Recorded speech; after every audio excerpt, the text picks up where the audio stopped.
यीशु मसीह के मधुर और मीठे नाम में आप में से हर एक को जय मसीह। प्रभु यीशु मसीह के नाम में आपको प्रेमी सलाम। आज शाम के समय हम आप में से प्रत्येक का स्वागत करते हैं एक बार फिर से जब हम प्रकाशित वाक्य की पुस्तक का अध्ययन करते हैं। आज शाम को हम लोग प्रकाशित वाक्य 17वां अध्याय 17th चैप्टर वर्सेस 1 to 6 का ओवरव्यू देखने जा रहे हैं। हमारा मुख्य विषय रहेगा destruction of the one world religion. इसको हिंदी में बोलेंगे तो एक पृथ्वी के एक धर्म का न्याय, उसका भाग एक आज हम लोग देखने वाले हैं। ओवरव्यू मतलब उसका संक्षिप्त मैं आपको विवरण देना चाहूंगा, कॉन्टेक्स्ट बताना चाहूंगा ताकि समझ में आए कि आखिर बात हो क्या रही है। इसका जो कीवर्ड्स होगा वो होगा प्रकाशित वाक्य 17वां अध्याय उसका पहला पद। आइए हम लोग प्रार्थना करें और सीधे हम लोग वचन में जाएंगे। प्रार्थना करेंगे। धन्यवाद देते हैं प्रभु परमेश्वर इस शाम के समय के लिए जो तूने हमें से प्रत्येक को दिया, जबकि परमेश्वर हम अपने अपने घरों में इकट्ठे हैं तेरे वचन का अध्ययन करने के लिए। तेरे पवित्र आत्मा की प्रेरणा से हमें प्रेरित कर, तेरे वचन से हमारी आंखों को खोल, हमारे कानों से बात कर परमेश्वर, ताकि हम तेरे वचन के बारे में जान सके, क्या हो रहा है उसको जान सके, क्या होने वाला है उन बातों को जान सके और आत्मिक रीति से विश्वास में तुझ में और आगे बढ़ने पाए। सारी बातों में तेरे नाम को महिमा देते हैं, यीशु के नाम से मांगते हैं, सुनो ग्रहण कर पिता, आमीन आमीन आमीन। आइए हम लोग शुरू करेंगे। परमेश्वर ने हमको ये सौभाग्य प्रदान किया है कि हम लोग प्रकाशित वाक्य की पुस्तक का अध्ययन कर सके। ज्यादातर दुनिया के जो लोग हैं उनको पता नहीं है कि क्या होने वाला है। They don't have perfect accurate information about the future. भविष्य के बारे में उनको परफेक्टली एक्यूरेट इंफॉर्मेशन, जानकारियां नहीं है। लेकिन परमेश्वर ने प्रकाशित वाक्य के माध्यम से, जो हमारे पवित्र शास्त्र की अंतिम किताब है, आपको और मुझे सुनिश्चित करवाया है और बताया है कि क्या हुआ था, क्या हो रहा है, क्या होने वाला है। और इतना इतना इतना सुंदर विवरण परमेश्वर ने बताया है। परमेश्वर की दृष्टि से परमेश्वर ने बताया है, स्वर्ग की दृष्टि से परमेश्वर ने बताया, न्याय की दृष्टि से परमेश्वर ने बताया, शैतान की दृष्टि से परमेश्वर ने बताया, मसीह विरोधी की दृष्टि से परमेश्वर ने बताया, झूठे भविष्यवक्ता की दृष्टि से परमेश्वर ने बताया, स्वर्गदूतों की दृष्टि से परमेश्वर ने बताया, लोगों की, पृथ्वी के लोगों की दृष्टि से परमेश्वर ने बताया। तो मैं सोचता हूं यह प्रकाशित वाक्य एक बहुत ही उत्तम किताब है और इससे मसीहों को डरने की आवश्यकता नहीं है, लेकिन इसको जानने की आवश्यकता है, क्योंकि ऐसी कई चीजें हैं जो बाकी के पवित्र शास्त्र को पढ़ने के आपके नजरिए को बदल देगी। सुनिए गौर से, प्रकाशित वाक्य की पुस्तक का क्रमबद्ध अनुसार अध्ययन, systematic study of the book of Revelation will make your view or will make your viewpoint completely change how you interpret the word of God। परमेश्वर के वचन को आप किस प्रकार से व्याख्या करते हैं वो पूरी तरह से बदल जाएगा, आपकी धारणा बदल जाएगी जब आप प्रकाशित वाक्य की पुस्तक को पढ़ेंगे। हम लोग इस पुस्तक को जब पढ़ रहे हैं तो याद रखिए ये 2000 साल पुरानी लिखी गई एक पुस्तक है जो हमको फ्यूचर के वर्ल्ड के बारे में, भविष्य की दुनिया के बारे में बताता है। And we find ourselves in chapter number 17 tonight. आज शाम को हम लोग 17वें अध्याय के अंदर आ रहे हैं और कुछ दिनों तक, हो सकता है 4 दिन हम लोग ये 17वें अध्याय में ही रहेंगे, क्योंकि मैं चाहता हूं कि हम लोगों को एक डिटेल स्टडी हो कि आखिर हो क्या रहा है। ये 17वां अध्याय क्या है मैं आपको अभी बताऊंगा। ये 17वां अध्याय this deals with the final one world religion, जो अंत का एक दुनिया का धर्म, एक पृथ्वी का एक धर्म बनने वाला है। वन वर्ल्ड रिलीजन जो बनने वाला है। आज दुनिया उस कगार पे जा रही है, उस तरफ मुड़ रही है। तो ये इसका डिस्ट्रक्शन, उसकी तबाही, उसके विनाश के बारे में यहां पर लिखा है। याद रखिए मेरे प्रियो, मनुष्य अपने आप में धर्म के पीछे चलने वाला है। He is very religious in and within ourselves. Humans are very religious. We are worshippers. God has created us as worshippers. परमेश्वर ने हमको बनाया है आराधक करके।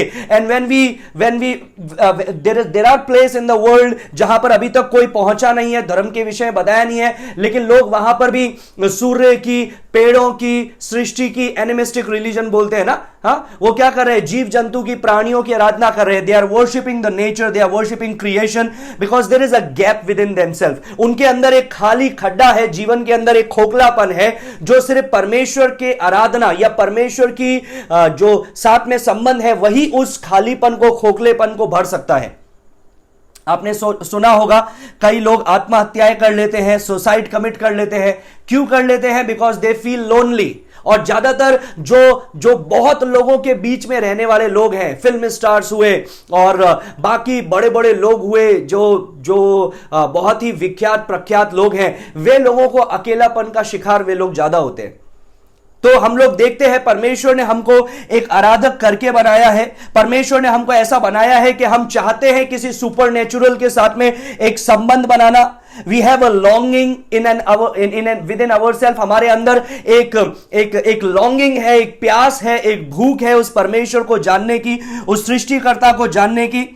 लेकिन मनुष्य अपने आप में कभी भी उस सृष्टिकर्ता को पहचान नहीं सकता है, उसको जान नहीं सकता है, क्योंकि उसके अंदर पापमय प्रवृत्ति है। यह हम परमेश्वर के वचन से हमको देखने के लिए मिलता है।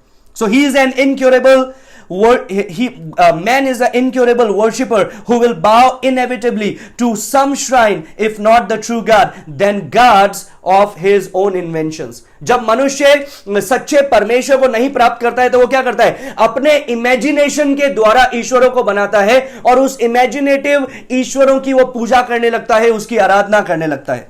उत्पत्ति 3 के अंदर मनुष्य की गिरावट के बारे में लिखा है, मनुष्य के पाप में पड़ने के बारे में लिखा है, और परमेश्वर से दूर होने के बारे में लिखा है, श्राप के अंदर आने के विषय में लिखा है। और उसके बाद में क्या हुआ? मनुष्य के अंदर जो परमेश्वर को जानने की इच्छा है, यह भ्रष्ट हो गई। क्यों भ्रष्ट हो गई? क्योंकि पाप ने उसको भ्रष्ट कर दिया। लेकिन फिर भी मनुष्य आज भी ट्राई करता है सुपर नेचुरल को के पास में जाने के लिए, ट्राई करता है अलौकिक परमेश्वर के साथ में संबंध बनाने के लिए। लेकिन परमेश्वर का वचन बोलता है सच्चे परमेश्वर को कोई नहीं ढूंढता है। No one seeks the true living God.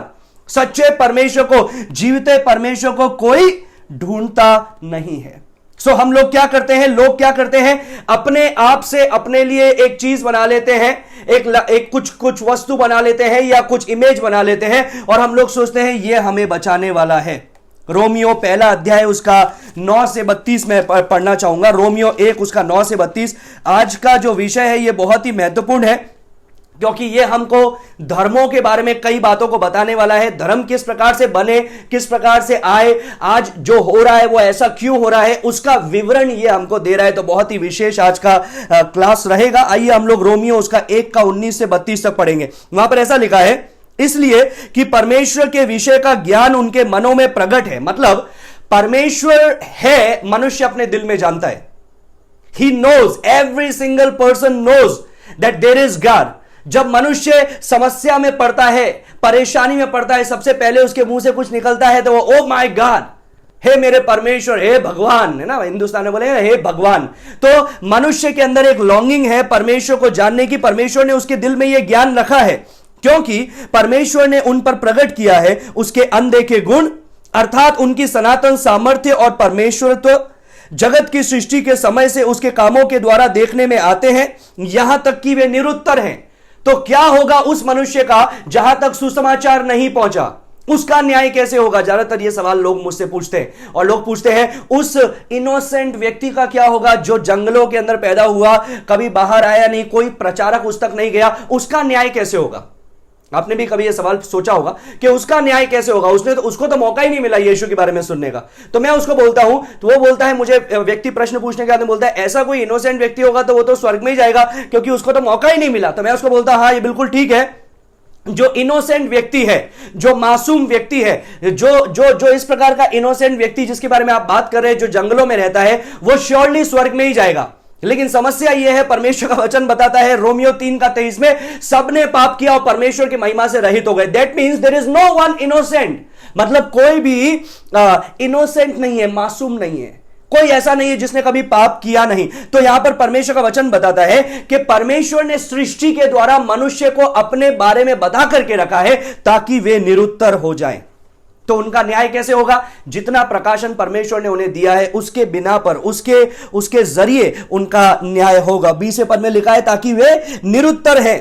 इस कारण 21वां पद 1 का 21 रोमियो, इस कारण कि परमेश्वर को जानने पर भी उन्होंने परमेश्वर के योग्य बड़ाई और धन्यवाद नहीं किया, परंतु व्यर्थ विचार करने लगे, यहां तक कि उनका निर्बुद्धि मन अंधेरा हो गया।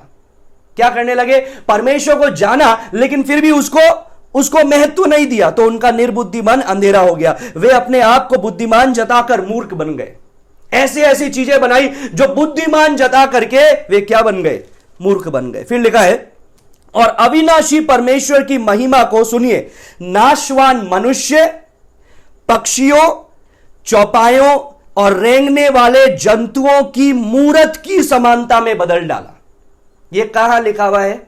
यह लिखा हुआ है आज से 2000 साल पहले। क्या लिखा है परमेश्वर ने यहां पर पौलुस के द्वारा? वो बता रहा है अविनाशी परमेश्वर की महिमा को क्या कर दिया, बदल करके नाशवान मनुष्य, जीव जंतु, पशु पक्षी, चौपायों, रेंगने वाले जंतुओं की मूरत, इमेज मतलब आइडल्स, मतलब उसकी मूर्ति के अंदर उन्होंने उसकी समानताएं बदल डाला। 24 इस कारण परमेश्वर ने उन्हें उनके मन की अभिलाषाओं के अनुसार अशुद्धता के लिए छोड़ दिया कि वे आपस में अपने शरीरों का अनादर करें। फिर क्योंकि उन्होंने परमेश्वर की सच्चाई को बदल करके झूठ बना डाला और सृष्टि की उपासना और सेवा की, ना कि उस सृजनहार की जो सदा धन्य है। मतलब they left the creator and they started worshipping the creation. Is it not what Adam and Eve did? ज्यादातर लोग बोलते हैं आदम और हवा का पाप यह था कि उन्होंने फल खाया। मैं नहीं बोलता हूं कि उन्होंने फल खाया यह उनका पाप था। मैं सोचता हूं इससे बड़ा पाप था। क्या पाप था? वन वर्ल्ड रिलीजन एक्चुअली वहां से शुरू हुआ। और वो क्या पाप था उनका? उन्होंने सृष्टिकर्ता की बात को छोड़ करके सृष्टि की बात को माना। सांप का नाम किसने रखा था? आदम ने ही तो रखा था, क्योंकि परमेश्वर का वचन बोलता है परमेश्वर ने आदम के सामने सभी जानवर लाए, पशु पक्षी लाए, सबको परमेश्वर लेकर के आया। परमेश्वर ने बोला इनका तू नाम रख, तो आदम ने उसका नाम रखा होगा। तो आदम को पता है परमेश्वर सबसे ऊपर है, फिर मैं हूं जो मैं और हवा है जो परमेश्वर के स्वरूप में बनाए गए हैं, फिर सारे जीव जंतु हैं। तो शैतान ने क्या किया? वो जीव जंतु के द्वारा आकर के सबसे हाईएस्ट को ललकारा और बोला वो झूठा है। और इसने क्या किया? आदम और हवा ने सृष्टिकर्ता की बात को भूल करके सृष्टि की बात को माना। यहां पर भी यही लिखा है कि उन्होंने सृष्टिकर्ता की उपासना नहीं की, लेकिन सृष्टि की उपासना की और उसकी सेवा की। 26 इसलिए परमेश्वर ने उन्हें नीच कामनाओं के वश में कर छोड़ दिया। मतलब ये नीच कामनाओं के वश में छोड़ने का मतलब क्या है? ऑलरेडी ये चीजें उसके अंदर थी, तो परमेश्वर ने उसी के अंदर उनको छोड़ दिया। यहां तक कि उनकी स्त्रियों ने स्वाभाविक व्यवहार को उससे जो स्वभाव के विरुद्ध है बदल डाला। ये किसके बारे में बता रहे हैं? होमोसेक्सुअलिटी, LGBTQ, जिसके बारे में आज चल रहा है। LGBTQ कई जगह पर ये चीज लीगल हो गई है, कई देशों के अंदर इंक्लूडिंग अवर कंट्री। और ये सारी चीजें हो रही है, यहां पर परमेश्वर का वचन बता रहा है 2000 साल पहले। हाँ, ये याद रखिए, ये अभी नहीं लिखा गया है, 2000 साल पहले लिखा गया है। और ये एक्चुअली उसके भी पहले की बात लिखी गई है। परमेश्वर ने क्या किया? उसको छोड़ डाला। वैसे ही पुरुष भी स्त्रियों के साथ स्वाभाविक व्यवहार छोड़कर आपस में कामातुर होकर जलने लगे, और पुरुषों ने पुरुषों के साथ निर्लज्ज काम करके अपने भ्रम का ठीक फल पाया। 28 जब उन्होंने परमेश्वर को पहचानना न चाहा, तो परमेश्वर ने भी उन्हें उनके निकम्मे मन पर छोड़ दिया कि वे अनुचित काम करें। उन्होंने परमेश्वर को पहचानना ना चाहा, परमेश्वर ने क्या किया? उनको वैसे ही छोड़ दिया। इसलिए वे सब प्रकार के अधर्म और दुष्टता और लोभ और बैरभाव से भर गए, और डाह और हत्या और झगड़े और छल और ईर्ष्या से भरपूर हो गए, और चुगलखोर और बदनाम करने वाले, परमेश्वर से घृणा करने वाले, दूसरों का अनादर करने वाले, अभिमानी, डींग मार, बुरी बातें बनाने वाले, माता पिता की आज्ञा को ना मानने वाले, निर्बुद्धि, विश्वासघाती, माया रहित और निर्दय हो गए। वे तो परमेश्वर की यह विधि जानते हैं कि ऐसे ऐसे काम करने वाले मृत्यु के दंड के योग्य है, तो भी न केवल आप ही ऐसे काम करते हैं, वरन करने वालों से भी प्रसन्न होते हैं। वाह वाह, what depth in this।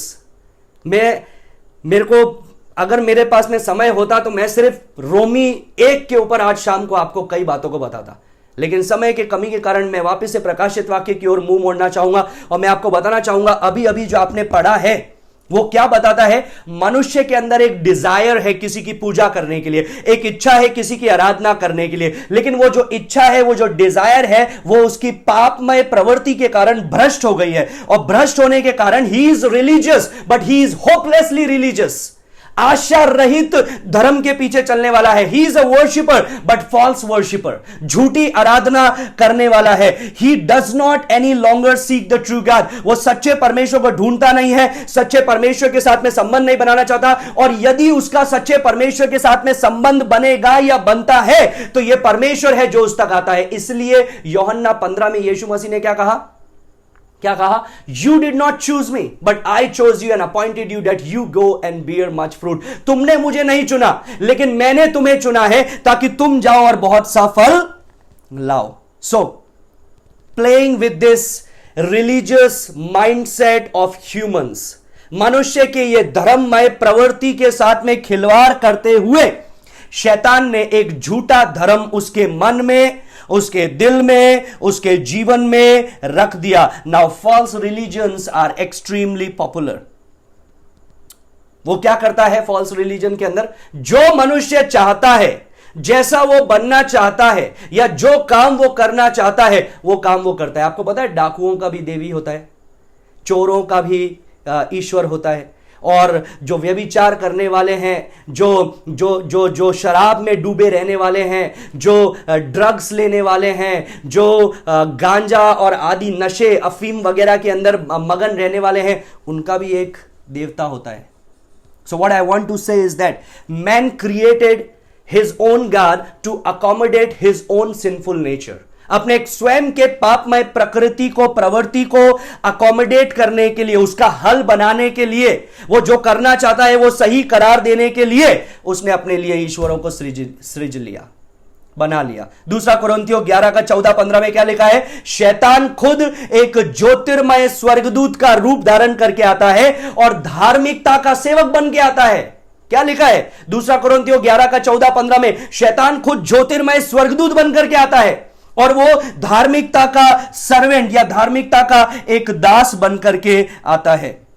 So you have man who is perverted desire to worship, उसके पास में एक इच्छा है लेकिन भ्रष्ट इच्छा है पाप के कारण। और यहां पर आप देखते हैं पौलुस भी बताता है कि उनकी जो विधियां हैं, उनकी जो शिक्षाएं हैं वो दुष्टात्मा की शिक्षाएं हैं, सीड्यूसिंग स्पिरिट, भ्रम पैदा करने वाली आत्माओं की शिक्षाएं हैं। दे आर गॉड रिजेक्टर्स, वो परमेश्वर को, सच्चे परमेश्वर को तिरस्कार करके लाखों करोड़ों अपने लिए देवी देवता बनाने वाले हैं। They are rebellious in their nature, परमेश्वर के विरुद्ध ये लोग हैं। They are Satan demon worshippers, that's what we see in the word of God. यही हम परमेश्वर के वचन में देख रहे हैं। And they never long for the true God. They never seeks the true God. Even you and me, आप और मैं भी अगर उद्धार पाए हैं तो यह परमेश्वर का अनुग्रह है, परमेश्वर की करुणा है। हम अपने आप से कभी भी परमेश्वर को ढूंढने नहीं गए थे। अगर आप बोलेंगे नहीं मैं अपने आप से परमेश्वर को ढूंढने गए थे, तो इसका मतलब बाइबल झूठ बोल रहा है, क्योंकि बाइबल में लाख दफे लिखा है किसी ने परमेश्वर को नहीं ढूंढा, परमेश्वर स्वयं आया और परमेश्वर ने मनुष्य को ढूंढा, मनुष्य को मन फिराओ और विश्वास का वरदान दिया और वो परमेश्वर की संतान बने। Now let me say one more thing, religion is what? Christianity is not religion. मसीहत धर्म नहीं है, मसीहत संबंध है। Religion means what? Man's ways to reach god, मनुष्य का तरीका ईश्वर तक पहुंचने के लिए, परमेश्वर तक पहुंचने के लिए। लेकिन भ्रष्ट तरीका है क्योंकि दिल में गंदगी है, पापमय प्रवृत्ति है। लेकिन रिलेशन का मतलब क्या होता है? गॉड रीचिंग मैन, परमेश्वर मनुष्य तक पहुंचा। और ये लास्ट अंतिम दिनों के अंदर जब हम लोग देख रहे हैं, अंतिम दिनों को, वो 7 साल के समय को, 7 years ट्रिब्यूलेशन पीरियड, 7 साल के उस क्लेश के समय के बारे में हम लोग देख रहे हैं। तो यहां पर हम लोग देख रहे हैं सैटन एंड एंटी क्राइस्ट और मसीह विरोधी झूठा भविष्यवक्ता, ये क्या करेंगे? ये तीनों मिलकर के एक नया धर्म को शुरू करेंगे, which is one great universal final form of world religion. तो क्या होगा? सार्वभौमिक सर्वधर्म का सम्मेलन, मतलब सबका बना हुआ एक रूप। और वो कौन सा रूप होगा मैं अभी अभी आपको बताऊंगा। वो एक्चुअली वही रूप बाबुल के मीनार के अंदर भी हमको देखने के लिए मिलता है। थोड़ी देर में हम लोग उसके बारे में चर्चा करेंगे। सो शैतान ने ही क्या किया? इन सब चीजों को बनाया और मनुष्य को उस ओर लेकर के गया और मनुष्य को सच्चे परमेश्वर से दूर किया। अभी ये जो सिस्टम होने वाला है, ये कैसा सिस्टम होगा? दिस इज नॉन एग्जिस्टेंट डिएटीज, मतलब जो ईश्वर है नहीं उसको बना बना करके पूजने का ये सिस्टम होगा। ये जो सिस्टम है, this is works oriented system. उद्धार पाना है, मुक्ति पाना है, कार्य करो, धार्मिकता करो, अपने आप को शुद्ध करो, तो ये आत्मशुद्धि और जंगलों में जाकर के रहो और तप करो, अलग अलग चीजों को करो, और ऐसा करने से तुमको मुक्ति मिलेगी। This is through ceremonial ritual rights things like that. मुक्ति किसके द्वारा मिलेगी? सेरेमनीज के द्वारा, रिचुअल्स के द्वारा, इस तरह से। और यही चीज अंतिम के अंदर होने वाली है, जो हम लोग प्रकाशित वाक्य 17 का 1 से 6 पढ़ते हैं। आइए हम लोग पढ़ेंगे। जिन 7 स्वर्गदूतों के पास वे 7 कटोरे थे, उनमें से एक ने आकर मुझसे यह कहा, इधर आ, मैं तुझे उस बड़ी वेश्या का दंड दिखाऊं जो बहुत से पानी पर बैठी है, जिसके पास पृथ्वी के राजाओं ने व्यभिचार किया और पृथ्वी के रहने वाले उसके व्यभिचार की मदिरा से मतवाले हो गए थे। तब वह मुझे आत्मा में जंगल को ले गया, और मैंने लाल रंग के पशु पर, जो निंदा के नामों से भरा हुआ था और जिसके 7 सर और 10 सींग थे, एक स्त्री को बैठे हुए देखा।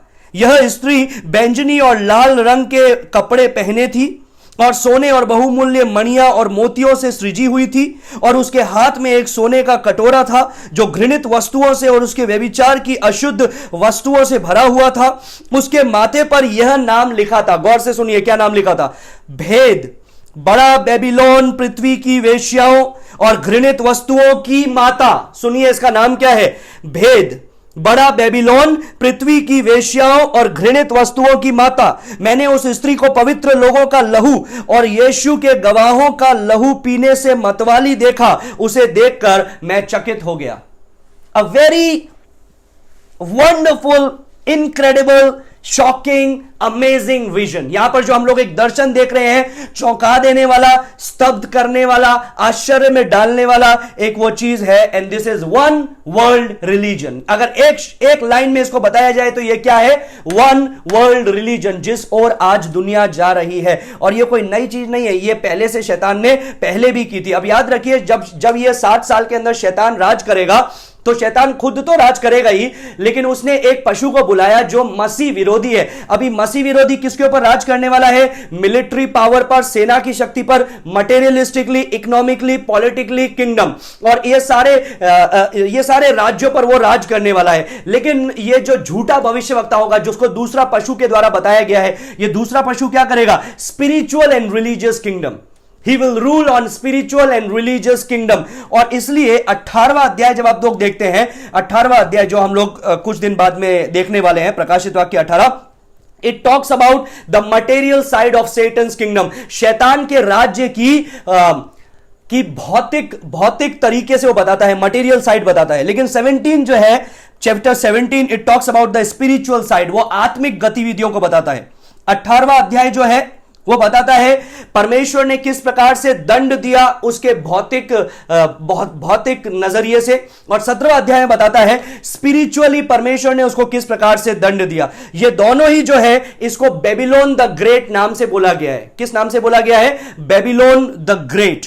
बेबीलोन, बड़ा बेबीलोन या महान बेबीलोन, इस प्रकार के शब्दों का इस्तेमाल में लिया गया है, विच इज एक्चुअली मेगा, जिसका मतलब है मेगा।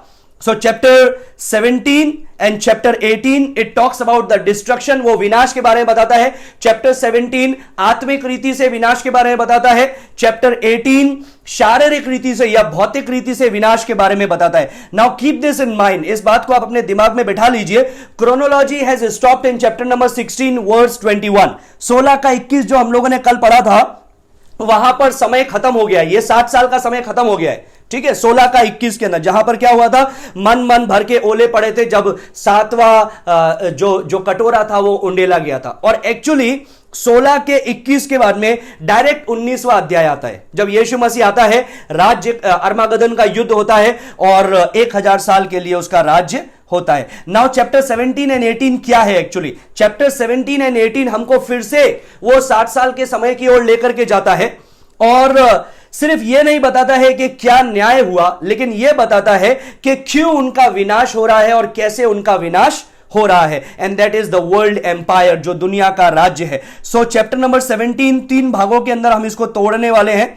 पहला भाग है एक्सपोजर ऑफ द सिस्टम, इस पद्धति के बारे में या वन वर्ल्ड रिलीजन के बारे में आपको बताना। दूसरा चीज रहेगा एक्सप्लेनेशन ऑफ द सिस्टम, इस वन वर्ल्ड रिलीजन के बारे में आपको समझाना। तीसरा रहेगा एक्सटर्मिनेशन ऑफ द सिस्टम, इसको एक्सटर्मिनेट मतलब इसको खत्म, इसका विनाश कैसे हुआ उसको हम लोग तीसरा देखेंगे। But we are not going to get into this tonight, आज रात को हम उसके अंदर नहीं देखने वाले हैं।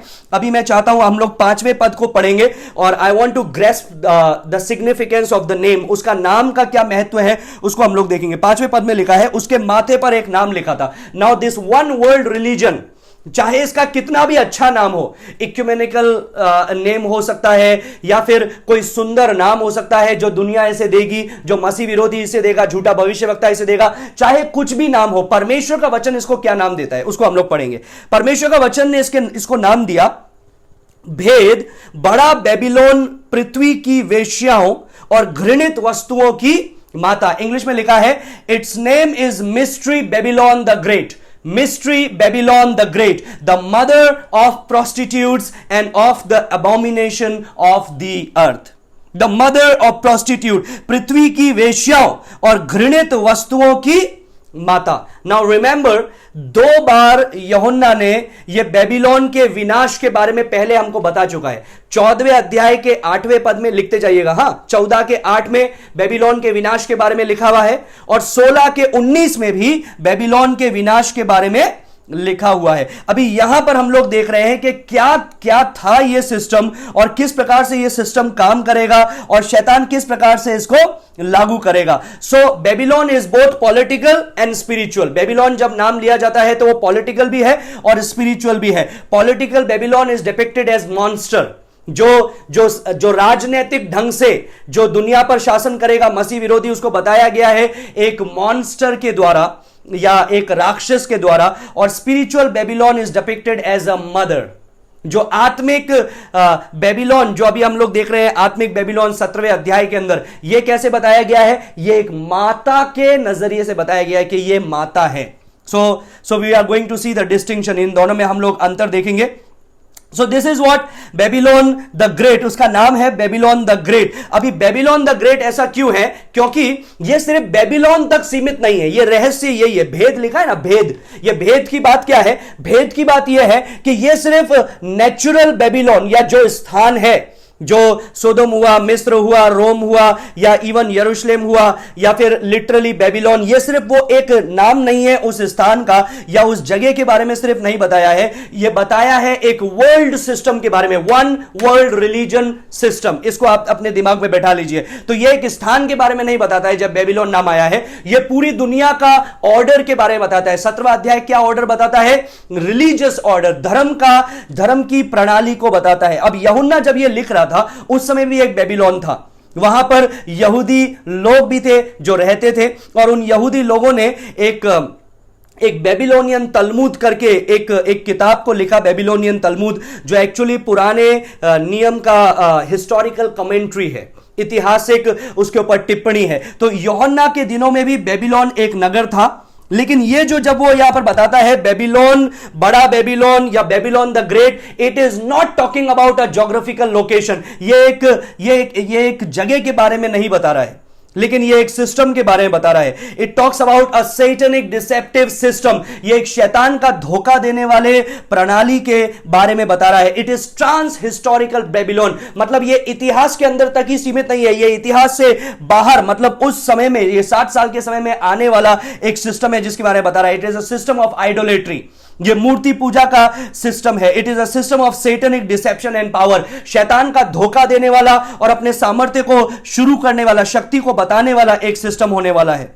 It's going to be in earth, वो पृथ्वी पर होने वाला है वन वर्ल्ड रिलीजन, जिसकी ओर आज हमारा संसार बढ़ रहा है और जिसकी ओर पहले भी उसने इस प्रकार से किया था। अभी शैतान ने इस प्रकार से लोगों को मूर्ति पूजा के अंदर लेकर के गया था। अभी एक बात को और हमको याद रखने की जरूरत है, परमेश्वर के वचन में जब भी अडल्ट्री शब्द आता है, प्रोस्टिट्यूशन शब्द आता है, वो कहीं ना कहीं it is linked with idolatry.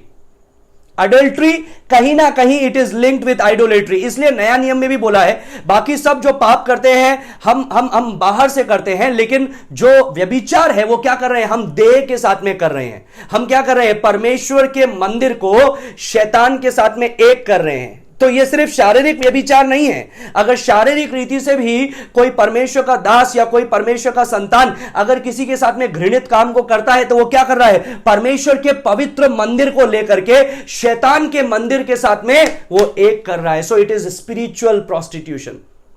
तो इसीलिए जब दाऊद राजा ने पाप किया, उसने बोला मैंने बैतशेबा के विरुद्ध पाप किया, मैंने उरिया के विरुद्ध पाप किया, लेकिन सबसे ज्यादा मैंने तेरे विरुद्ध पाप किया। So in the scripture when you see prostitution is always linked with idolatry, मूर्ति पूजा के साथ में हमेशा वो एक करके दिखाया जाता है। यिर्मयाह 3:6, मैं पुराने नियम में से कुछ पदों को पढ़ना चाहूंगा जिस प्रकार से हम हमेशा करते हैं। आइए पढ़ेंगे यिर्मयाह नबी की पुस्तक, उसका 3 अध्याय और उसका 6 पद, यिर्मयाह उसका 3:6।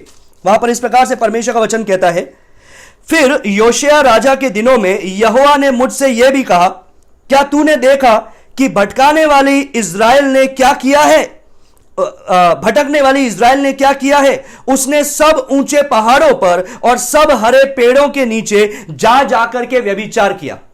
हरे पहाड़ों पर और पेड़ों के नीचे, ऊंचे पहाड़ों पर और हरे पेड़ों के नीचे उसने जा जाकर के व्यभिचार किया। अब ये व्यभिचार करने का मतलब क्या है, it is actually they went on and they created temples for the idols। मूर्ति पूजा के लिए उन्होंने क्या किया, मंदिरों को या पूजा के स्थान को बनाया। तो ये उसके विषय में बात हो रहा है। 8वें पद में क्या लिखा है, 3:8, फिर मैंने देखा कि जब मैंने भटकने वाले इज़राइल को उसके व्यभिचार करने के कारण त्याग कर उसे त्याग पत्र दे दिया, तो भी उसकी विश्वासघाती बहन यहूदा ना डरी, वरन जाकर वो भी व्यभिचारिणी बन गई। It talks about spiritual idolatry, ये बताता है मूर्ति पूजा के विषय में, ये बताता है परमेश्वर के विरुद्ध जाने के विषय में। 9वां पद में लिखा है, उसके निर्लज व्यभिचारिणी होने के कारण देश भी अशुद्ध हो गया। उसने पत्थर और काठ के साथ भी व्यभिचार किया। पत्थर और काठ के साथ में व्यभिचार करने का मतलब क्या है, लकड़ी की चीजों को बना बना करके पूजा की, पत्थर की चीजों को बना बना करके पूजा की। और यही चीज यहेज़ेकेल भी हमको बताता है। आइए निकालेंगे यहेज़ेकेल उसका 16वां अध्याय। याद रखिए हम पुराने नियम को इसलिए इतना पढ़ रहे हैं क्योंकि मैं नहीं चाहता हूं इधर उधर की बातों से आपको इंटरप्रेट करना, लेकिन वचन ही वचन को इंटरप्रेट करे। आइए 16:30 से 31 पढ़ेंगे। यहेज़ेकेल 16:30 और 31।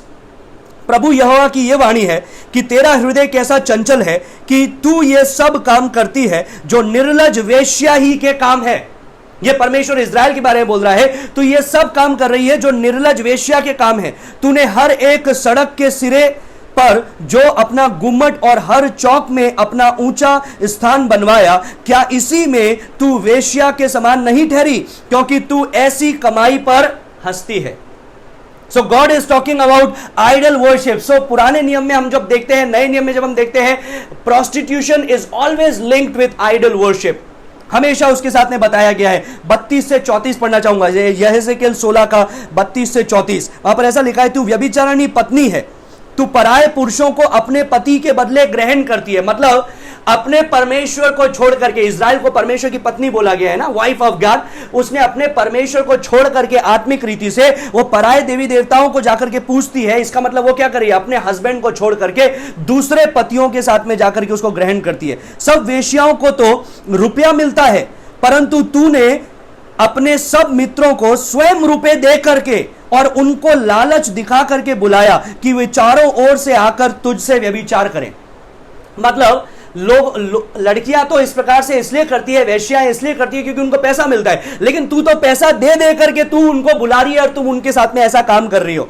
34 में ऐसा लिखा है, इस प्रकार तेरा व्यभिचार अन्य व्यभिचारियों से उल्टा है, तेरे पीछे कोई व्यभिचारी नहीं चलता और तू किसी से दाम लेती नहीं, वरन तू ही देती है, इसी कारण तू उल्टी ठहरी है। यही सेम चीज होशे के द्वारा परमेश्वर ने बताया।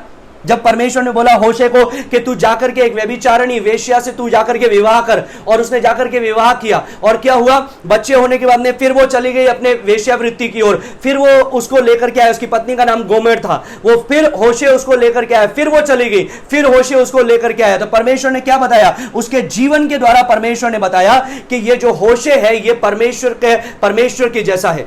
और वो जो व्यभिचार करने वाली जो जो पत्नी है, गोमर है, वो कैसी है? वो इज़राइल की जैसी है, जो बार बार बार बार बार बार उस मूर्ति पूजा की ओर, उस व्यभिचार की ओर जाती है। So Babylon the great, the mother of all idolatry, यही उसको नाम दिया है वन वर्ल्ड रिलीजन को। चाहे दुनिया कितना भी अच्छा बोले, लेकिन वास्तविकता में परमेश्वर ने जो उसको नाम दिया है वो है मदर ऑफ ऑल आइडोलेट्री, सारी वेश्यावृत्ति की माता। इसके विषय में थ्यातीरा की कलीसिया को भी प्रकाशित वाक्य 2:20 लिख दीजिए। प्रकाशित वाक्य 2:20, थ्यातीरा की कलीसिया को भी परमेश्वर ने इसी प्रकार से लिखा था जब येशबेल के बारे में परमेश्वर ने बताया था, और परमेश्वर ने बोला था ये जो इजाबेल है, जो भविष्य वक्ता है, वो गलत शिक्षाओं को देती है और वो व्यभिचार की ओर और मूर्ति पूजा की ओर मेरे कलीसिया को लेकर के जाती है।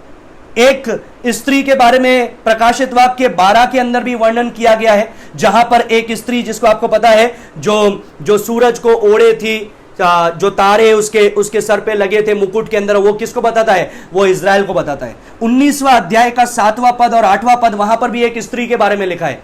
वो कौन है? वो मेमने की दुल्हन है, जो कलीसिया है, उसके विषय में लिखा गया है। 19वां अध्याय उसके दूसरे पद में भी एक स्त्री के बारे में लिखा गया है, और वो लिखा गया है उस false religious, one world religious system के बारे में, जिसका परमेश्वर न्याय करने वाला है। प्रकाशित वाक्य 21 का 9 में भी एक स्त्री का वर्णन किया गया है, और जो वो वर्णन किया गया है, वो स्त्री जो है वो है मसीह की दुल्हन कलीसिया। तो मैं क्या बताना चाहता हूं कि बाइबल में कई जगह स्त्रियों का वर्णन किया गया है, और स्त्रियों के द्वारा परमेश्वर किसी लोगों के बारे में बताया है, भले ही वो इज़राइल हो, भले ही वो कलीसिया हो, या भले ही वो ये झूठा धर्म का प्रणाली हो, वन वर्ल्ड रिलीजन हो। ये वन वर्ल्ड रिलीजन, इसको यशायाह 47 का 5 में यशायाह लिखता है कि sit in silence, go into the darkness, queen city of Babylonians, no more will you be called queen of kingdoms. उसने क्या किया? ये झूठे धर्म ने, पुराने नियम के अंदर भी हम लोग देखते हैं, उसने अपने आप को सभी राज्यों की महारानी करके बताया है। Babylon gave birth to all false system। आज जितने भी झूठी प्रणालियां चल रही है, जितनी भी झूठी बातें चल रही है, वो सब कहां से निकली है? उसकी उत्पत्ति कहां से हुई है? उसकी उत्पत्ति हुई है बेबीलोन द ग्रेट से। वो बेबीलोन के स्थान से उत्पत्ति में जब आप देखेंगे, वहीं से ही वो हुआ, और बाद में भी जब आप देखेंगे तो वहीं से ही वो निकले हैं। भले कोई सा भी प्रणाली हो, कोई सा भी दुनिया का सिस्टम हो, वर्ल्ड सिस्टम हो, रिलीजियस सिस्टम हो, it all has its root in the place of Babylon. Babylon के अंदर से वे निकलते हुए हम लोग देखते हैं। नाउ जब वन वर्ल्ड रिलीजन का मामला आता है, तो आज दुनिया को हम लोग देखते हैं वो उस ओर चल रही है। Ecumenical movement is going on. Ecumenical movement का मतलब क्या है? सर्वधर्म सम्मेलन। मैं जहां से राजस्थान में हूं, वहां पर एक मंदिर है, और वो सर्वधर्म बोला जाता है, उस मंदिर को सर्वधाम बोला जाता है। उसके अंदर हर एक धर्म का इमेज लिखा हुआ है, स्टैचू लगा हुआ है, मतलब कोई भी उसके अंदर जाकर के पूजा कर सकता है। वो एक का नहीं है, वो सबका है। सो इक्यूमेनिकल या इक्यूमेनिज्म की ओर हमारा संसार आज जा रहा है, उस मूवमेंट की ओर आज हमारा संसार जा रहा है। उसके विषय में भविष्य के अंदर और चीजों को आपको बताऊंगा। But let's come back to our place of Babylon. उस बेबीलोन से जहां से वो शुरू हुआ है ये सारा झूठी शिक्षाएं, उसकी ओर हम लोग वापस आएंगे। हिस्टोरिकली मैं आपको बताना चाहूंगा, ऐतिहासिक रीति से क्यों इसको मदर ऑफ प्रोस्टिट्यूट बोला गया है। टावर ऑफ बाबेल, उत्पत्ति 11वां अध्याय, उसका पहले पद से 9वें पद में हम लोग जाएंगे। आइए हम लोग चलेंगे उत्पत्ति उसका 11, उसका 1 से 9। टावर ऑफ बाबेल, ये बाबुल की मीनार के विषय में बताया गया है, और यहां से ही ये सारी चीजों को शुरू हुआ है। नियरली 2400 BC, 2400 BC के अंदर ये बनाया गया था in the fertile plain of Shinar. ये बाबुल का मीनार शिनार की तराई में बनाया गया था। ये अदन के बगीचे से ज्यादा दूर नहीं था, अदन के बगीचे से पास में ही था और आसपास ही था। तो वहां पर ये चीजें हुई। आपको पता है परमेश्वर ने बाढ़ के द्वारा सबको नाश किया, और उसके बाद में किसको बचाया गया? नूह को, उसकी पत्नी को, शेम, हाम, जाफेत, उनकी पत्नी को। 8 लोग बचे थे। और 11 का 1 से 9 में क्या लिखा है सुनेंगे। सारी पृथ्वी, उत्पत्ति 11 का 1 से 9, सारी पृथ्वी पर एक ही भाषा और एक ही बोली थी। उस समय लोग पूर्व की ओर चलते चलते शिनार देश में एक मैदान पाकर उसमें बस गए। ये शिनार देश का मैदान कौन सा है? It is the same location of the garden of Eden. जो अदन का बगीचा था उसी लोकेशन के अंदर ये शिनार का स्थान था और ये लोग वहां पर ठहर गए। और क्या हुआ सुनिए, तब वे आपस में कहने लगे, आओ हम ईंट बना बना के भली भांति आग में पकाएं। और उन्होंने पत्थर के स्थान पर ईंट से और चूने के स्थान पर मिट्टी के गारे से काम लिया। फिर उन्होंने कहा, आओ हम एक नगर और गुम्मट बना लें जिसकी चोटी आकाश से बात करे। इस प्रकार से हम अपना नाम करें।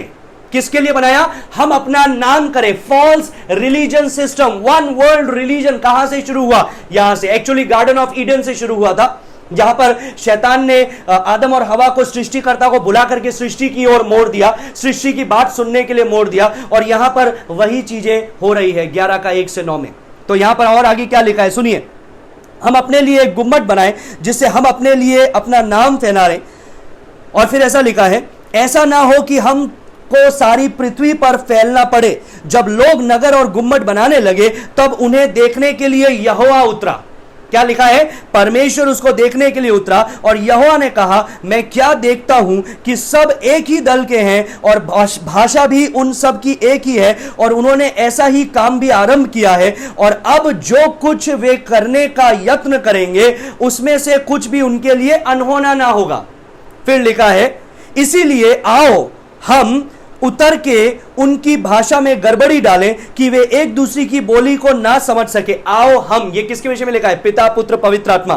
फिर इस प्रकार यहोवा ने उनको वहां से सारी पृथ्वी के ऊपर फैला दिया और उन्होंने उस नगर का बनाना छोड़ दिया। इस कारण उस नगर का नाम बेबीलोन पड़ा, क्योंकि सारी पृथ्वी की भाषा में जो गड़बड़ी है वह यहोवा ने वहीं डाली और वहीं से यहोवा ने मनुष्य को सारी पृथ्वी पर फैला दिया। यह लिखा है उस रिबेलियन के बारे में, उस विद्रोह के बारे में। तो यहां पर क्या हो रहा है? यहां पर परमेश्वर की आज्ञा के साथ में बलवा हो रहा है। परमेश्वर ने उनको क्या आज्ञा दी थी? नूह को भी यह आज्ञा दी, आदम और हवा को भी यह आज्ञा दी कि तुम फूलो फलो और पृथ्वी को मेरी महिमा से भर दो। लेकिन क्या हो रहा है यहां पर? परमेश्वर की आज्ञा के प्रति विद्रोह, सृष्टि की पूजा, सृष्टि की बात को मानना। और ये यहां पर क्या कर रहे हैं? एक मॉन्यूमेंट बना रहे हैं, एक बाबुल की मीनार बना रहे हैं। किस लिए? अपने आप के बारे में एक नाम करने के लिए। So it is humanistic in their effort but it is actually religious. ये उनके लिए ह्यूमनिस्टिक है लेकिन एक्चुअली रिलीजियस भी है, because they are making their own name, they are doing it for themselves. So आज उसको जाना जाता है जिगुरात नाम के एक स्थान के साथ में। और मैं आपको बताना चाहूंगा, ये जो जिगुरात है इसका जो टॉप था, ये जो मीनार बना रहे थे, इसका जो टॉप है उसके ऊपर ज़ोडिएक साइन था, राशि चक्र था। और जो विशेष अगुओं को नियुक्त किया गया था, याजकों को नियुक्त किया गया था कि वे क्या करें? उस राशि के अनुसार सूर्य की, चंद्रमा की, तारों का, ग्रह नक्षत्र को देखें और मनुष्य का भविष्य को बताएं। So it is actually that, ये ज़ोडिएक साइन था। मैं आपको उसकी तस्वीर दिखाना चाहूंगा कि ये जिगुरात किस प्रकार से दिखता है, उसके बारे में मैं आपको बताना चाहूंगा।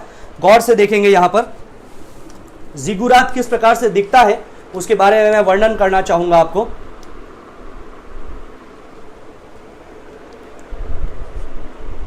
ये आप देख सकते हैं, ये है वो जिगुरात और इसका जो टॉप होता था उसके ऊपर ज़ोडिएक साइन होता था। और उन लोगों ने इसलिए इस प्रकार से बनाया था कि वे ताकि अपने भविष्य को जान सके, क्या हो रहा है उनके साथ में, क्या होने वाला है, उन बातों को वे लोग समझ सके। सो इन एंड देम देमसेल्फ, यहां पर जब हम लोग देखते हैं तो उनका जो कार्य करने का मकसद है वही बुरा है, परमेश्वर के विरुद्ध जाना है। और इजंट इट अमेजिंग, क्या ये अद्भुत नहीं है कि आज भी जो हम लोग देखते हैं वो कहीं ना कहीं उनका जो ये सारी चीजें हैं वो मनुष्य के अंदर फैल गई है, वो दुनिया के अंदर फैल गई है, वो लोगों के अंदर फैल गई है। इस समय में जब वो हो रहा था उत्पत्ति की पुस्तक के अंदर, the whole world was with it, पूरा संसार एक हो गया था ये चीज को करने के लिए।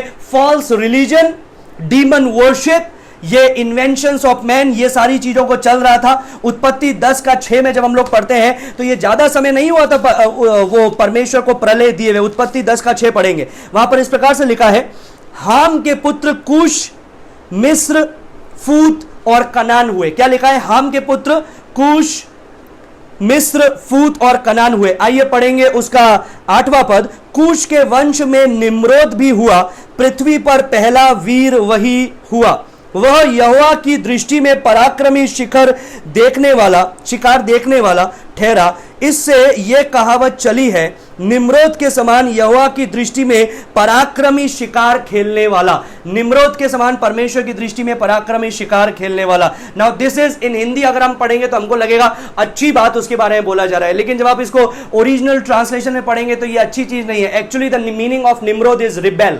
जो निम्रोद शब्द है उसका मतलब ही है विद्रोही, बलवा करने वाला।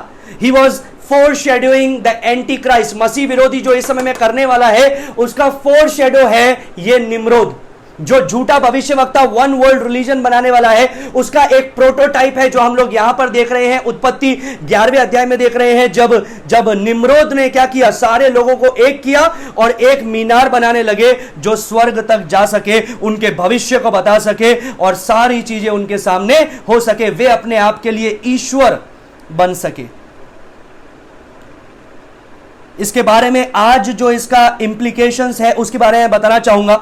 सेक्युलर हिस्ट्री और ट्रेडिशंस को जब हम देखते हैं, ये परमेश्वर के वचन में नहीं लिखा है, लेकिन सेक्युलर हिस्ट्री को जब आप देखेंगे, उसके ट्रेडिशंस को जब आप देखेंगे तो आपको जानने के लिए मिलेगा ये जो निम्रोद है इसने एक स्त्री से विवाह किया जो उसी के समान दुष्ट थी, उसी के समान दुष्टात्मा ग्रसित थी, उसी के समान व्यभिचारी थी और उस स्त्री का नाम था सेमेरिमस। उस स्त्री का नाम था सेमेरिमस। और ये जो सेमेरिमस है इसने एक पुत्र को जन्म दिया जिसका नाम हुआ तामूज। गौर से सुनिएगा, TAMMUZ।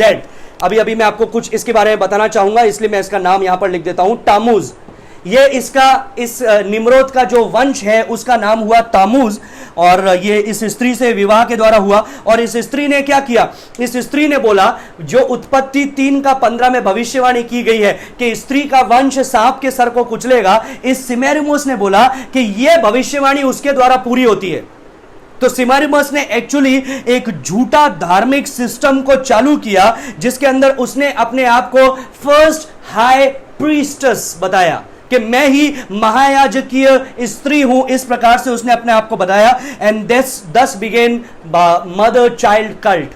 ये मदर चाइल्ड कल्ट कहां से शुरू हुआ? वो तामूज के द्वारा और उसकी माता सेमेरिमस के द्वारा। और सेमेरिमस कौन थी?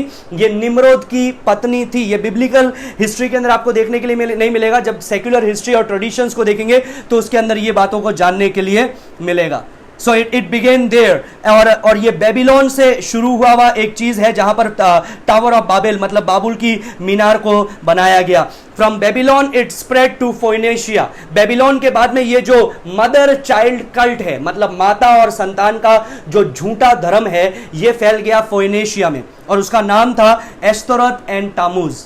क्या नाम था? एस्तोरत एंड तामूज। अब सुनिए, फोइनेशिया से ये फैला परगोमोस के अंदर। अब परगोमोस के बारे में आप लोग जानते हैं, प्रकाशित वाक्य 2:13 में क्या लिखा है? यीशु मसीह ने जब परगोमोस की कलीसिया के बारे में बताया तो क्या बोला? I know thy work and where thou dwell. मैं जानता हूं तेरे कार्य को और तू कहां रहता है, तू कहां निवास स्थान, तेरा निवास स्थान कहां है। Even where Satan seat is, जहां पर शैतान का साम्राज्य है, जहां पर शैतान का सिंहासन है, वहीं पर ही तू रहता है। तो ये बेबीलोन से फोइनिशिया में गया, फोइनिशिया से परगमोस की ओर गया, फिर उसके बाद में मिस्र में आया। मिस्र में ये मदर चाइल्ड कल्ट को बोला गया Isis and Horus. Isis and Horus, mother and child, माता उसका बच्चा, उनकी पूजा होने लगी। ग्रीस के अंदर इसी को बोला गया एफ्रोडाइट एंड इरोस। रोम के अंदर इसी को बोला गया वीनस एंड क्यूपिड। चाइना के अंदर इसी को बोला गया mother Shingmoo and her child. Mother Shingmoo and her child. ये जो सेमेरस की टीचिंग थी इसके बारे में बताऊंगा, गौर से सुनिए। ये सेमेरिमस की जो टीचिंग थी वो कैसी थी, इससे आपको पता चलेगा आज जो हो रहा है, इवन क्रिश्चियनडम में जो हो रहा है, कैथोलिसिज्म में जो हो रहा है, वो बातें क्यों हो रही है उसके बारे में आपको पता चलेगा। बेबीलोन से ये माता और संतान का ये जो कल्ट है, झूठा धर्म है, ये निकला और अलग अलग देशों के अंदर गया, अलग अलग नामों से। इसकी शिक्षा क्या थी उसको सुनिए। इसकी शिक्षा ये थी कि सबसे पहले ये जो सेमेरिमस थी, she call herself as the way to God. उसने बताया कि ईश्वर के लिए एक ही मार्ग है और मैं वो मार्ग हूं। और फिर उसने ये भी बताया कि उसने अपने आप को एक नाम दिया, एक टाइटल दिया, एक शीर्षक दिया। उसका नाम क्या था? क्वीन ऑफ हेवन, स्वर्ग की रानी, आकाश की रानी। इस प्रकार से उसने अपने आप को नाम दिया। उसने यह बोला कि उद्धार देने के लिए परमेश्वर ने सिर्फ उसको रखा है, उद्धार उसी के द्वारा है, और पवित्र जल को भी सिर्फ वही छिड़कती है। तो वो पवित्र जल को छिड़कने वाली एक देवी। फिर उसका जो पुत्र है तामूज, वो बताया गया कि वो मर गया, एक बार शिकार खेलने के लिए गया था और एक जंगली सुअर ने उसको मार डाला, और मरने के बाद में 40 दिन तक वो मरा हुआ रहा, और 40 दिन में बाद में वो मृतकों में से फिर जी उठा। और उसी के चक्कर में जो जहां जिस स्थान पर, जिस मंदिर में ये तामूज की और इसकी माता की पूजा होती है, जिस स्थान में सिमेरमस की, निम्रोद की, इनकी पूजा की जाती है, वहां की जो टेंपल प्रोस्टिट्यूट्स हैं, जो वेश्याएं हैं, जो उधर वेश्यावृत्ति करने वाली जो लड़कियां हैं, वे 40 डेज का फास्ट लेती है, 40 डेज का उपवास लेती है। किसके चक्कर में? कि तामूज मरा था, 40 दिन तक मरा हुआ रहा था और फिर वो मृतकों में से जी उठा। 40 डेज बाद में एक जॉयफुल सेलिब्रेशन होता है, फीस्ट होता है, एक त्यौहार होता है और एक बड़ा भोजन होता है, और उसका नाम है इश्तार। इश्तार उस भोजन का नाम है, वो होता है। अब उसके अंदर वो लोग जब पर्व मनाते हैं तो कैसे मनाते हैं? इस तामूज, उनके जैसे तो ईश्वर ही है, ईश्वर का पुत्र तामूज, उसके मृतकों में से जी उठने का जो पर्व है वो मनाया जाता है 40 दिन के उपवास के बाद में। और उसको मनाने के लिए वे लोग अंडों को कलर करते हैं और अलग अलग चीजों को, अंडों को कलर करके एक दूसरे को देते हैं, which is a symbol of resurrection, जो पुनरुत्थान का या जीवन के बारे में बताता है। एंड एवरग्रीन जो पेड़ है, जो हरा भरा रहने वाला पेड़ है, उसकी पूजा की जाती है, उसका डिस्प्ले किया जाता है, और एक सूखे हुए ब्रांच को जलाया जाता है कि ये मर गया और अब ये जी उठा है एवरग्रीन के द्वारा। फिर वो एक दूसरे को केक्स बना करके देते हैं, हॉट केक्स, गरम गरम केक बना करके देते हैं। उसके ऊपर टी इंप्रिंट होता है, टी लेटर इंप्रिंट होता है, which reminds them of Tammuz, जो उनको तामूज के बारे में याद दिलाता है। So they bake it and they eat it in the celebration of this feast. 2000 years before Christ, God called Abraham from this very cultic place. परमेश्वर ने अब्राहम को इसी प्रकार की एक स्थान से बुलाया था। यहोशू उसका 24, उसका 2 और 3 में ये बातों को परमेश्वर ने स्पष्ट रीति से लिखा है। आइए हम लोग पढ़ेंगे यहोशू उसका 24, उसका 2 पद और 3 पद। यहोशू उसका 24, उसका 2 और 3 पढ़ेंगे। परमेश्वर का वचन हमको यहां पर क्या बताता है? तब यहोशू ने उन सब लोगों से कहा, इज़राइल का परमेश्वर यहोवा इस प्रकार कहता है, प्राचीन काल में अब्राहम और नाहोर के पिता तेरा आदि तुम्हारे पुरखा परात महानद के उस पार रहते हुए दूसरे देवी देवताओं की उपासना करते थे। ये महानद, परात महानद, ये कौन सा है? ये फरात है, द रिवर यूफ्रेटिस, जिसके बारे में हम लोग 16वें अध्याय में भी देखा। ये लोग कहां रहते हैं? ये इफ्रात या फुरात नदी या परात नदी के उस पार। टावर ऑफ बाबेल कहां पर था? उस पार। अदन का बगीचा कहां था? उस पार, जहां से ये मूर्ति पूजा की शुरुआत हुई। तो ये वहां पर रहते थे। और मैंने तुम्हारे मूल पुरुष अब्राहम को महानद के उस पार से लाकर कनान देश के सब स्थानों में फिराया और उसका वंश बढ़ाया और उसे इजहाक को दे दिया। परमेश्वर क्या बता रहा है? उस स्थान से परमेश्वर ने, उस मूर्ति पूजा से परमेश्वर ने अब्राहम को निकाला और परमेश्वर ने अब्राहम को अपने कार्य के लिए इस्तेमाल में लिया। लेकिन 9th सेंचुरी से 900 BC से ये इजराइल के लोग क्या करने लग गए? फिर से वही जो फुरात नदी की जो झूठा धर्म था उसकी ओर चलने लगे। यशबेल रानी के द्वारा, इजाबेल रानी के द्वारा, पहला राजा 16 का 30 से 33 में हमको पढ़ने के लिए मिलता है। और इस बार उस देवता का नाम था बाल देवता। इस बार उसका नाम क्या था? बाल देवता। यहेजकेल और यर्मिया दोनों ही हमको इसके विषय में बताते हैं। आइए हम लोग पढ़ेंगे यहेजकेल 8 का 14 में परमेश्वर का वचन क्या कहता है। ये चीजें आपको क्लियर होना जरूरी है। यहेजकेल उसका 8वां अध्याय और उसका 14वें पद में इस प्रकार से लिखा है, तब वह मुझे यहोवा के भवन के उस फाटक के पास ले गया जो उत्तर की ओर था, और वहां स्त्रियां बैठी हुई तम्मूज के लिए रो रही थी। ये तम्मूज कौन है? ये निम्रोद का बेटा है। ये निम्रोद और अभी अभी जिसका मैंने आपको नाम लिया था उस ईश्वर का ये बेटा है तामूज, जो मर गया था और मृतकों में से जी उठा। ये स्त्रियां उनके लिए रो रही है। यिर्मयाह 7 का 18 पढ़ेंगे। यिर्मयाह उसका 7 उसका 18। यिर्मयाह 7 का 18 में ऐसा लिखा है, उसी के भाषा में लिखा हुआ है और लिखा है यहां पर, देख बाल बच्चों को तो ईंधन बटोरते, बाप आग सुलगाते और स्त्रियां आटा गूंदती है कि स्वर्ग की रानी के लिए रोटियां चढ़ाए। किसके लिए रोटियां चढ़ाए? स्वर्ग की रानी। ये स्वर्ग की रानी कौन है? सिमेरिमुस। ये सिमेरिमुस कौन है? ये है निम्रोद की पत्नी, बाबुल मीनार को बनाने वाले निम्रोद की पत्नी है और ये तामूज उसका बच्चा है। और यहां से ये माता और बच्चे का कल्ट या झूठा धर्म शुरू हुआ और ये अलग अलग जगह जाकर के नाम बदल गया, लेकिन कार्य वही रहा। तो यहां पर लिखा है कि वो क्या कर रही है? उसके लिए आटा गूंद रही है, रोटी बना रही है ताकि उसको रोटी चढ़ाए और मुझे क्रोधित करने के लिए दूसरे देवताओं के लिए तपावन दे। मुझे क्रोधित करने के लिए दूसरे देवताओं के लिए तपावन दे। 44 का 25 पढ़ेंगे। यिर्मयाह 44 का 25। वहां पर ऐसा लिखा है इसी के विषय में, इज़राइल का परमेश्वर सेनाओं का यहोवा यूं कहता है कि तुमने और तुम्हारी स्त्रियों ने मन्नतें मानी और ये कह कहकर उन्हें पूरी करते हो कि हमने स्वर्ग की रानी के लिए धूप जलाने को और तपावन देने की जो मन्नतें मानी है उन्हें हम अवश्य ही पूरी करेंगे। ये स्वर्ग की रानी कौन है? वो सिमेरिमुस, जो निम्रोद की पत्नी है। यहां से ये चीजें शुरू हुई। ये चीजें रोम को भी बहुत इंफ्लुएंस किया। मैंने आपको बताया क्यूपिड के बारे में, और ये रोम को भी बहुत इंफ्लुएंस किया और इतना ज्यादा इंफ्लुएंस किया कि जो रोम का जो बादशाह जिसे बोला जाता है, शासक जिसे बोला जाता है, केसर, उसने क्या किया? अपने आप को एक टाइटल दिया, पोंटिफेक्स मैक्सिमस। क्या टाइटल दिया? क्या शीर्षक दिया? पोंटिफेक्स मैक्सिमस। पोंटिफेक्स मैक्सिमस का मतलब क्या होता है? High priest. ये सिमेरिमुस ने अपने आप को क्या शीर्षक दिया था? हाई प्रीस्टस, महायाजकीय स्त्री। और ये अपने आप को क्या टाइटल दे रहा है? High priest. लेकिन एडी 306 के अंदर क्या हुआ? कॉन्स्टेंटाइन जो रोमी शासक था उसको एक विरोधी सेना का सामना करना पड़ा और ये जो विरोधी सेना थी ये उससे कई गुना शक्तिशाली थी।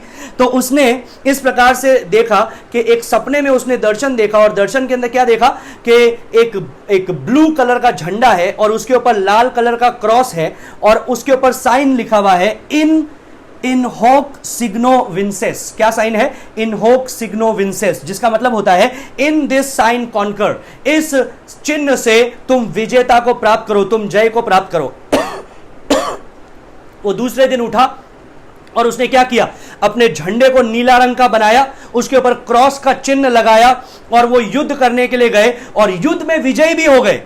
तो क्या हुआ? उसने क्रिश्चियनिटी को स्टेट रिलीजन बना दिया, रोम का स्टेट रिलीजन बना दिया क्रिश्चियनिटी को। अब क्या हुआ? सुनिए, ये वन वर्ल्ड रिलीजन कहां से शुरू हुआ और कैसे आगे बढ़ रहा है, अभी सुनिए। अभी जब वो वन स्टेट रिलीजन बन गया रोम का कॉन्स्टेंटाइन के दौरान, तो रोमन प्रीस्ट भी थे, याजक थे, रोमी देवता तामूज के और उसकी माता सिमेरिमुस के, क्यूपिड के, इनके जो प्रीस्ट थे, याजक थे, पंडित थे, उन्होंने क्या किया? उन्होंने देखा कि अब हमारी दाल यहां पर गड़ने वाली नहीं है, ये सब तो क्रिश्चियन बन गए हैं, तो हम क्या करें? हम भी अपने आप को क्रिश्चियन बना ले और अब हम अपने आप को क्या करें? यीशु का प्रीस्ट बना ले, यीशु का जो याजक है वो बना ले। So their start Madonna child worship concept. Madonna child worship concept कई जगह पर आपको देखने के लिए मिलती होगी मूर्ति, उसके हाथ में यीशु मसीह है। This all came from where? ये कहां से शुरू हुआ?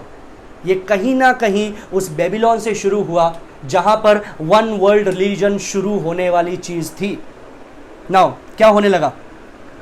300 आफ्टर नियरली 300 ईयर्स शैतान ने बहुत ट्राई किया। यीशु मसीह ने आकर के सुसमाचार प्रचार किया, मारा गया, गाड़ा गया, तीसरे दिन जी उठा, कलीसिया की स्थापना हुई पेंतेकोस्त के दिन, और 300 एडी तक इतना परसिक्यूशन, इतना सतावट हुआ।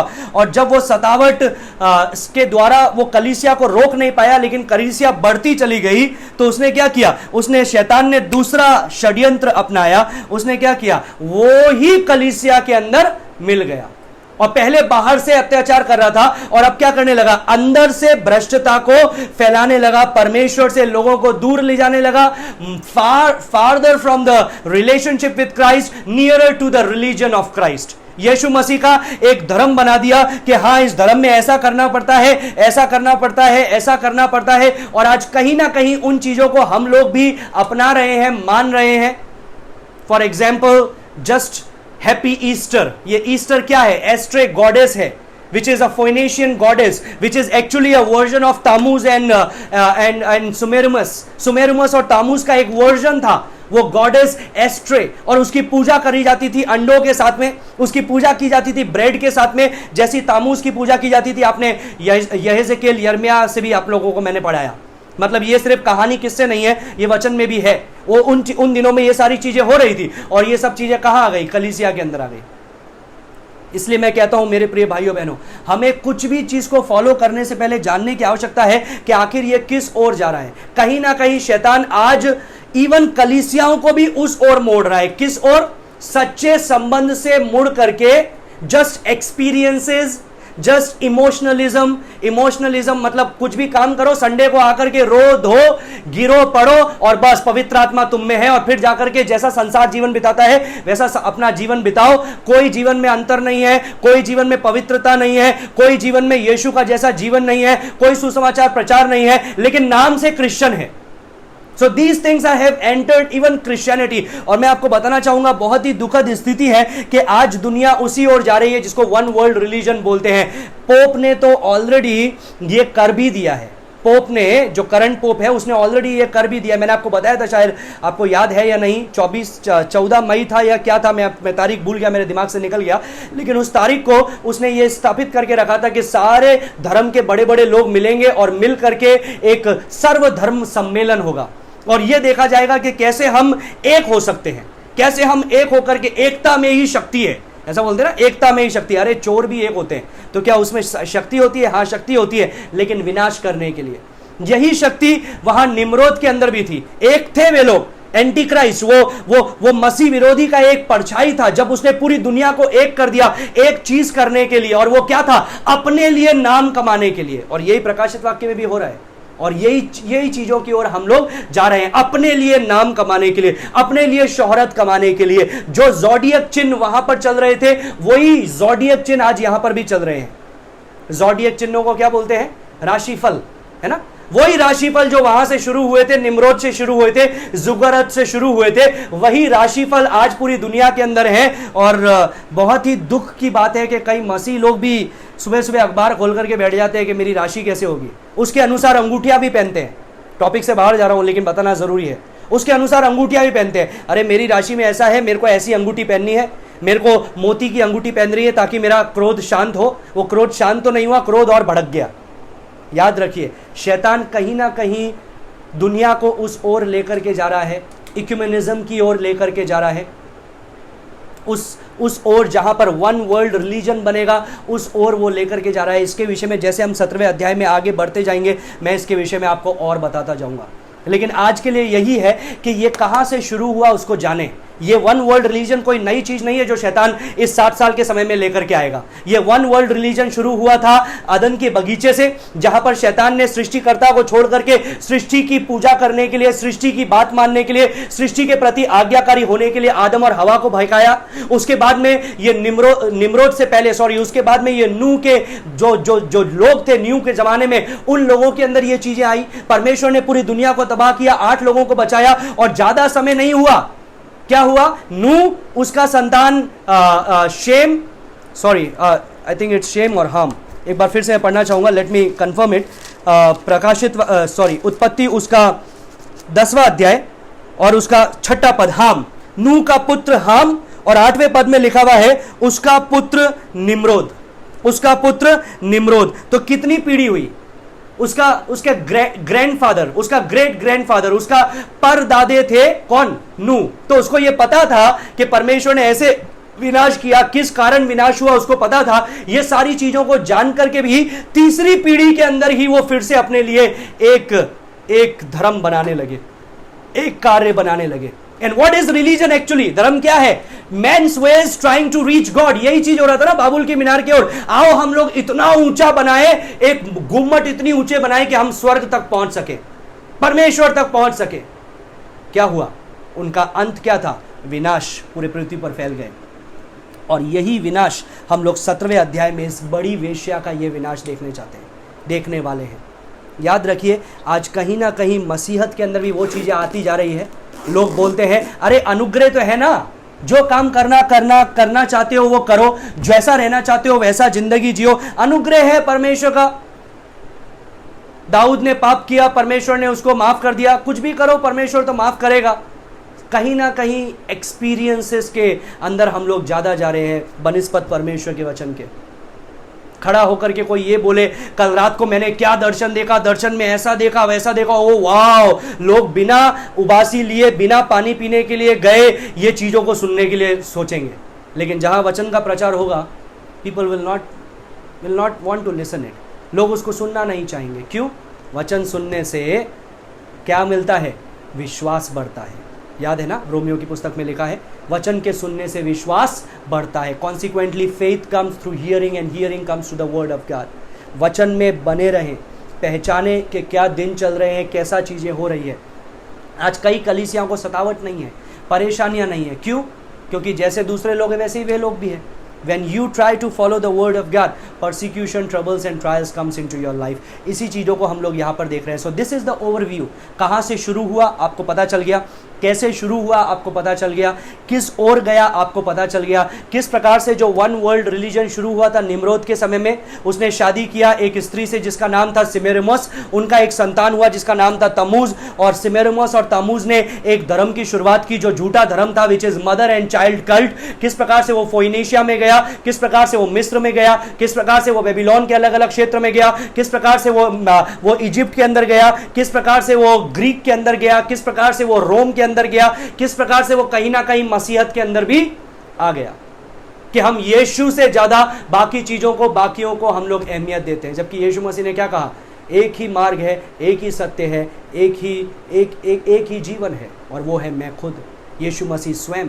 मैं ही मार्ग, मैं ही सत्य और मैं ही जीवन हूँ। जब आगे बढ़ते जाएंगे परमेश्वर इन बातों के बारे में आपको और क्लैरिफिकेशन देता जाएगा, समझाता जाएगा। I hope things are becoming clear to you. आइए हम लोग अंत करेंगे प्रार्थना के साथ में। कल हम लोग शुरू करेंगे एक बार फिर से 17वां अध्याय का 1 से 6 पार्ट 2 कल हम लोग शुरू करेंगे। प्रार्थना करेंगे। धन्यवाद देते हैं प्रभु इस समय के लिए जो तूने हमें दिया। तेरे सम्मुख आते हैं तो तेरा धन्यवाद देते हैं कि परमेश्वर तूने हमको इसी प्रकार की जीवन शैली से बचाया, तूने हमको बचाया और तेरे संतान होने का अधिकार दिया। परमेश्वर प्रार्थना करते हैं हम में से प्रत्येक के जीवन में जो तूने ये अनुग्रह दिया है, इस अनुग्रह को हम उसके महत्व को समझे परमेश्वर, और उसके अनुसार कार्य करें और दूसरों को भी इस अनुग्रह के बारे में बताने वाले हों। परमेश्वर सच्चाई के अनुसरण करने के लिए हमें मदद कर, सच्चाई के वचन, सच्चाई के पवित्र आत्मा के बातों को सुन करके, मान करके उसके अनुसार चलने के लिए हमें मदद कर। सारी बात में तेरे नाम को महिमा देते हैं, यीशु के नाम से मांगते हैं, सुनो ग्रहण कर पिता, आमीन। May the good lord bless you all. परमेश्वर आप में से प्रत्येक को आशीष दे। God bless you. Thank you.